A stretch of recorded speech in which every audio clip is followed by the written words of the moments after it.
Assalamualaikum warahmatullahi wabarakatuh. Perkenalkan, nama saya Salma Hanum Azahra dengan NIM G00236164 dari kelompok B8.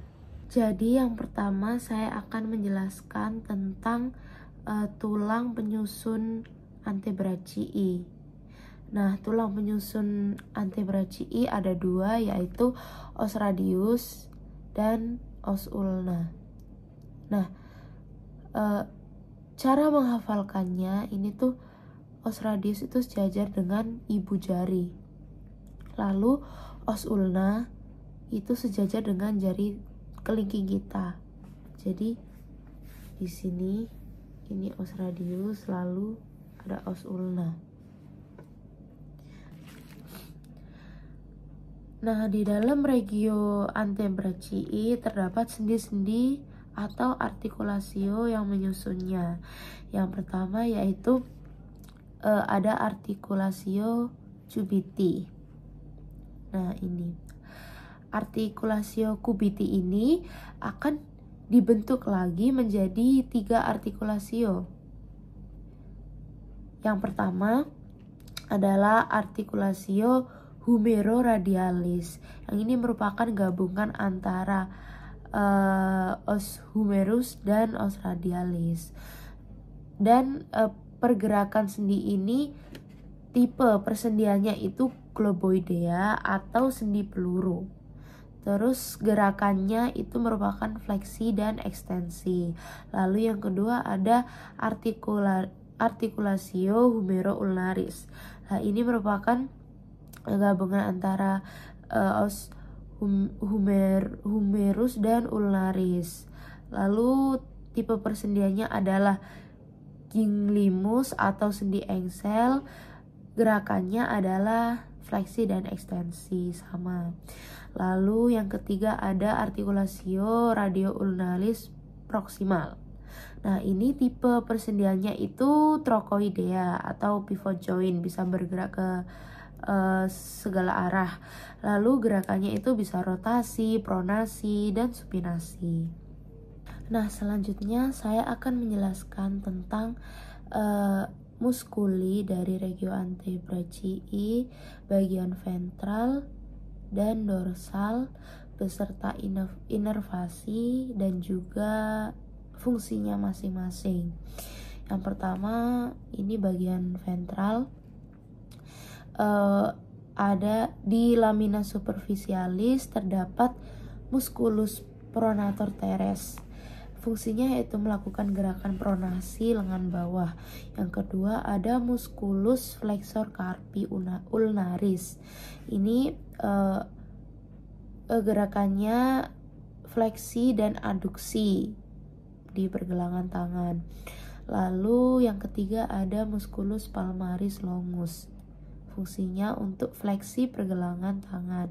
Lalu yang keempat ada musculi flexor digitorum superficialis, yaitu yang digunakan untuk gerakan fleksi falanges atau jari. Lalu yang kelima ada musculi flexor carpi radialis yang berfungsi sebagai gerakan fleksi pada pergelangan tangan dan membantu abduksi tangan dan pergelangan tangan. Muskuli-muskuli tersebut diinervasi oleh nervus medianus kecuali muskuli flexor carpi ulnaris yang diinervasi oleh nervus ulnaris. Lalu di bagian lamina profunda terdapat muskuli flexor digitorum profundus yang berfungsi sebagai fleksi pada sendi interphalangeal distal jari. Lalu yang kedua ada muskuli flexor pollicis longus yang berfungsi untuk melunturkan sendi interphalanges dari palang distal ibu jari. Lalu yang ketiga ada muskuli pronator quadratus yang berfungsi untuk pronasi atau menelungkupkan tangan. Nah, muskuli-muskuli tersebut diinervasi oleh nervus interosseus anterior atau cabang dari nervus medianus dan nervus ulnaris untuk yang bagian ulnar musculiflexor digitorum profundus. Lalu sekarang beralih ke bagian dorsal. Bagian dorsal ini berfungsi untuk ekstensi manus. Nah, di bagian lamina superficialis terdapat musculi brachioradialis, dan otot ini berfungsi untuk membantu pronasi lengan bawah dan ekstensi. Lalu yang kedua ada musculi extensor carpi ulnaris longus yang berfungsi sebagai ekstensor pergelangan tangan. Yang ketiga ada musculi extensor carpi radialis brevis yang berfungsi untuk ekstensor dan abduktor pada sendi pergelangan tangan. Lalu yang keempat ada musculi extensor digitorum yang berfungsi sebagai memanjangkan jari tangan, pergelangan tangan, serta siku. Lalu yang kelima ada musculi extensor digiti minimi yang ini membantu memanjangkan kelingking bersama dengan extensor digitorum communis. Lalu yang keenam ada musculi extensor carpi ulnaris yang berperan pada pergerakan sendi siku, ekstensi, dan sendi tangan atau fleksi dorsal dan abduksi ke arah ulna. Lalu yang ketujuh ada musculi anconeus yaitu sebagai penstabil sendi siku yang aktif dalam semua gerakan, bisa semua gerakan. Lalu muskuli ini diinervasi oleh nervus radialis. Lalu yang di bagian lamina profunda terdapat musculus supinator. Nah, musculus ini berfungsi sebagai gerak supinasi.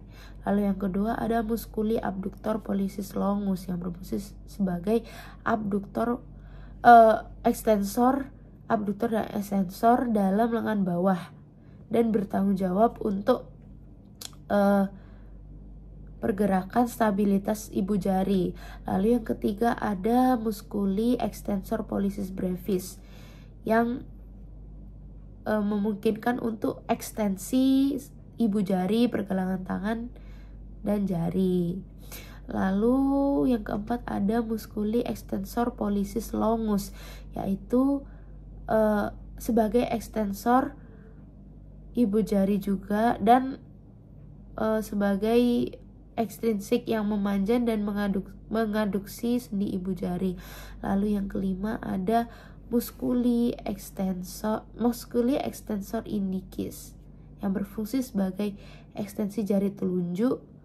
Dan beberapa muskuli tersebut inervasi oleh nervus radialis, berarti semua yang di bagian dorsal itu diinervasi oleh nervus radialis. Nah, lalu saya akan menjelaskan bagaimana sih plexus sacralis dan lumbalis ini menginervasi ekstremitas inferior. Yang pertama, plexus lumbalis ini dicabangkan menjadi beberapa cabang. Yang pertama yaitu ada nervus iliohypogastricus yang berpusat pada medula spinalis, segmen thoracalis, dan saraf ini memberi cabang lagi untuk musculus obliquus internus abdominis dan musculus transversus abdominis. Lalu yang kedua ada nervus ilioinguinalis. Nah, nervus ini berpusat pada medula spinalis L1, berada di sebelah ventral dari musculus quadratus lumborum, dan musculus ini berjalan sejajar dengan nervus iliohypogastricus. Lalu yang ketiga ada nervus genitofemoralis. Nah, nervus ini juga berpusat pada medula spinalis L1 sampai 2, berjalan di kaudal. Dan saraf ini bercabang lagi menjadi 2, yaitu menjadi ramus genitalis dan ramus femoralis. Lalu nervus spermaticus ini berjalan ke distal di sebelah medial di nervus lumboinguinalis. Masuk ke dalam anulus inguinalis internus, berjalan melalui canalis inguinalis, dan saraf ini mempersarafi muskuli cremaster dan kulit skrotum. Lalu yang keempat ada ramus cutaneus femoris lateralis. Nah, ini juga berasal dari medula spinalis L2 sampai 3 yang mempersarafi regio femoris di bagian latero posterior, yaitu mulai dari trochanter mayor. Lalu yang kelima ada nervus obturatorius yang dibentuk oleh nervus spinalis L2 sampai 4, bersifat motoris untuk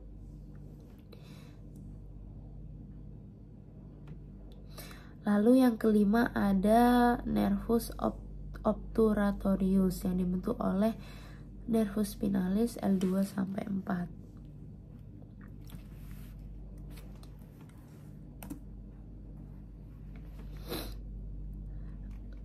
Lalu yang terakhir ada nervus femoralis yang merupakan cabang terbesar dari plexus lumbalis.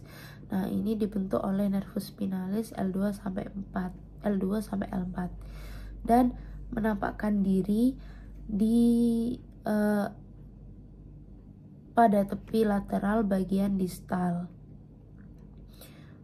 Lalu berada di bagian kaudal dari ligamentum inguinal dan berada di sebelah lateral arteria femoralis, yaitu melalui lacuna musculorum dan memberi cabang-cabang motoris untuk musculi iliacus, musculi pectineus, dan musculi sartorius. Lalu selanjutnya dari plexus sacralis dipercabangkan menjadi beberapa cabang. Yang pertama ada nervus gluteus superior. Nah, ini dibentuk oleh nervus spinalis lumbalis 4 sampai sakral 1 dan berjalan melalui foramen suprapiriformis. Sifatnya itu motoris untuk musculi gluteus medius. Lalu ada musculi gluteus minimus dan musculi tensor fasciae latae.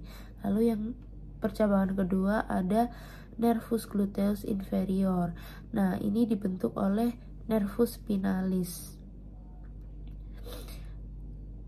L5 sampai sakral 2 dan meninggalkan pelvis melalui foramen infrapiriformis di sebelah caudalis musculi piriformis, berjalan di sebelah profunda musculi gluteus maximus dan memberi inervasi untuk otot tersebut. Lalu yang percabangan ketiga ada nervus cutaneus femoris posterior. Nah, ini dibentuk oleh nervus spinalis sacralis 1 sampai 3. Berjalan melalui foramen infrapiriformis dengan vasa glutea inferior. Lalu yang keempat ada nervus ischiadicus. Nah, saraf ini adalah saraf terbesar dalam tubuh manusia yang mempersarafi kulit regio cruralis dan pedis serta otot-otot di bagian dorsal regio femoris. Lalu juga pada seluruh otot pada krus dan pedis serta seluruh persendian pada ekstremitas inferior. Nervus ini berasal dari medula spinalis L4 sampai S3, berjalan melalui foramen infrapiriformis, lalu ke sebelah dorsal musculi rotator triceps, lalu di sebelah dorsal musculi quadratus femoris, di sebelah ventral caput longum musculi biceps femoris, lalu selanjutnya berada di antara